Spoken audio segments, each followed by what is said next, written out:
Hi friends, అందరికీ నమస్కారం. హనుమంతుడు కొండల్ని కదిలించే భక్తి శక్తి. రాముడికి యుద్ధానికి ముందు హనుమంతుడు చెప్పిన మంత్రం మీకు తెలుసా? హనుమంతుడు ఎవరు? తపస్విని అంజనాదేవికి వాయుదేవుని ఆశీర్వాదంతో జన్మించినవాడు హనుమంతుడు. ఆయన రాముని పరిపూర్ణ భక్తుడు. ధైర్యం, శక్తి మరియు వినయంకి ప్రతీక.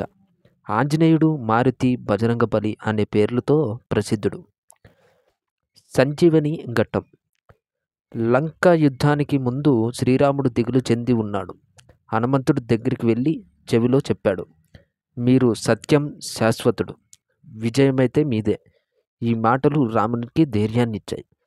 లంకలో యుద్ధ సమయంలో లక్ష్మణుడు గాయపడడంతో హనుమంతుడు సంజీవిని మూలిక కోసం హిమాలయాలకు వెళ్ళాడు. మూలికను గుర్తించలేకపోయి మొత్తం కొండను లంకకు తీసుకొని వచ్చి లక్ష్మణుని బ్రతికించడంలో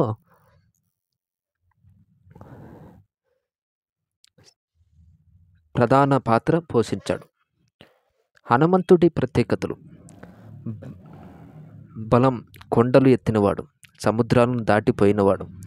భక్తి, రాముడిపై పరిపూర్ణ ప్రేమ, సేవ. బ్రహ్మచర్యం, శక్తిని ధర్మానికి అంకితం చేసినవాడు. వాయుపుత్రుడు, వేగం, చాతుర్యం, శ్వాస నియంత్రణ. పంచముఖ హనుమంతుడు, రక్షణ కోసం 5 ముఖాల రూపం. పూజా విధానాలు మరియు ఆచారాలు.